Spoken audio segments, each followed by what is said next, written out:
Hello and welcome to Coin Lady channel. The headline for the day is here. Regulators are no longer a target for XRP. This is, as Ethereum's lawyer explains, the case. Therefore, XRP has been targeted, and we're still awaiting the outcome of the SEC versus Ripple case. I hope things work out well, but right now we're witnessing an assault on proof of stake and, more specifically, Ethereum. It's fascinating to contemplate the possibility that, should events unfold as we anticipate and hope, XRP will soon be the only large-cap coin on the damn planet with legal clarity in the United States, a development that would have a profound effect on the global price of XRP. At the same time, Ethereum and other proof-of-stake coins may be struggling for years, but XRP holders will likely emerge victorious. Maybe we're the first ones to go through with it. Look, it's not like I'm hoping that this will occur. This is not something I say with any sense of pride. My initial cryptocurrency investment. Since November 10, 2017, I have been keeping it. This is definitely not something I wish to occur. However, this is the reality, as we have been warning about for quite some time. I'd like to elaborate on that and Attorney John Deaton's remarks a bit. A fascinating aspect of this case is the SEC's apparent lack of resolve in the SEC versus Ripple case, despite having the opportunity to submit a response to the allegations against Ripple. This Ripple company hasn't filed for a long time, and only recently did Ripple. It's the first time I've ever encountered something like that. That makes sense, why wouldn't they? Have they given up something? Do they not intend to continue? How peculiar. I can't even begin to explain how strange this is. Moreover, Attorney Hogan discusses this issue. But before I go any further, I do want to clarify something. I come from no financial or legal background. Nothing I say or write is intended as legal or financial guidance, and you shouldn't make any major decisions based on what you read here. I'm just a fan who likes to dabble in crypto by making videos on YouTube, but that's all it is, a hobby. Okay, then? That being said, I won't be reading the article. I'm going to show you exactly what they were talking about by linking to the original article. Someone by the name of Matt Blaine has started a thread. For the most part, I agree with you that he practices law. Oh, right. Hence, this drawn-out chain of events. I won't quote every tweet in his thread, but one from the other day goes like this: the New York Attorney General wants to win quickly against an opponent who won't put up much of a fight. Cases where the judge ruled that a token was a security even though it hadn't been officially recognized as such. Following this decision, the New York Attorney General will most likely use it to convince other exchanges to delist the token.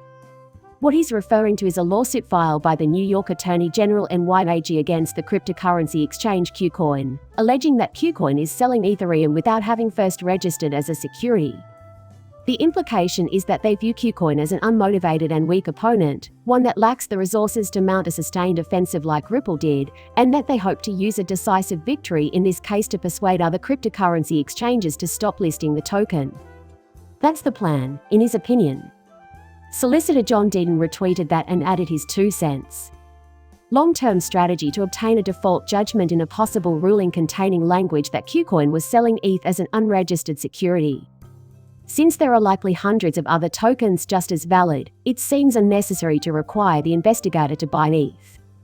Okay, you raise a valid point there. I mean, he could choose, I believe he typed buy, but he could have meant pick. With potentially hundreds of other tokens available, why force the investigator to make a very specific choice? Some deft maneuvering there. On the other hand, Deatons legal counsel says it's ironic that XRP has been traded on kucoin. Surely the NYAG didn't choose XRP as the cryptocurrency to accuse. They decided to take an oath and stake their claim. It's all about venturing out and making a claim. This is the case, then? The NYAG have no interest in pursuing XRP. They came here seeking ETH in particular. We have warned you repeatedly. Since a long time ago, we have been sounding the alarm about this. Later, in a different tweet, Attorney Deaton added, read the tweet below and info. Read on to learn more about staking and ETH from New York's Attorney General. I don't know what else to say if you don't think the NYAG and Gary Gensler are working together. This tweet, taken from a newspaper article on the block, was then posted by him. Gensler, who said these investors are putting their money into these tokens because they believe they will increase in value in the future. This is true whether the tokens in question are proof-of-stake tokens or not, and whether the expected returns on these tokens are 2%, 4%, or 18%. Right. Exactly what he's doing at the moment. Since last year's September 15th, when Ethereum made the change from proof-of-work to proof-of-stake, he and he have been inseparable. Gary Gensler's date was on that day. Plus, it grabbed a lot of attention. Evidently, he said, proof-of-work systems resemble unregulated securities. It was purely coincidental that we both said it on the same day. Next, we have this, which comes directly from the KuCoin lawsuit. Now, ETH holders can earn rewards for doing nothing more than staking their coins. Because of this well-coordinated effort. Sure looks like it to me. Bill Morgan, an attorney, retweeted Deatons' comment that one would be crazy to make money off of bank deposits. The money that is deposited is pooled together. Not that I'm expecting a cut of the bank's earnings, though. Simply the interest must be paid to me. When you stake as a validator, you should get paid no matter what happens to the network. Exactly right, price action, there. No matter what the market does to price. The stake has no other motivations than to collect the payout. That's okay, that settles it. Like making a deposit at a bank, you shouldn't count on a return on your money. As interest is owed to you, you anticipate receiving it. Okay, that settles it. Moving on to the next issue, it appears that the SEC has given up on this crucial point. For context, this is a tweet from XRP community member and attorney James K. File, dated March 3 of this year. And he was reporting that Ripple filed something out of the blue, so he wrote, Ripple files letter regarding recent Supreme Court case that supports Ripple's fair notice defense. Since the government's previous guidance seems to contradict its present litigating position, this opinion strongly supports fair notice for defendants. And since I've already gone into great detail on that subject, I won't bother going into it any further.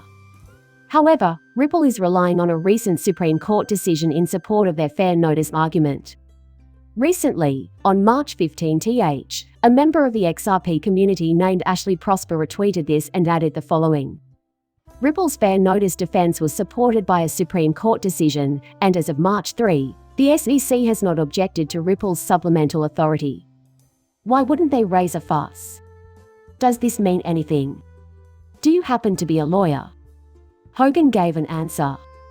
Actually, I'd forgotten about it, attorney Jeremy Hogan admitted. If I were the SEC's attorney, there are some things I would want to emphasize. I have no idea why they didn't get back to me. They ought to have known better. My fellow YouTuber, Mitchell, responded and wrote, yeah, I remember a pro CC guy was poking some holes in it.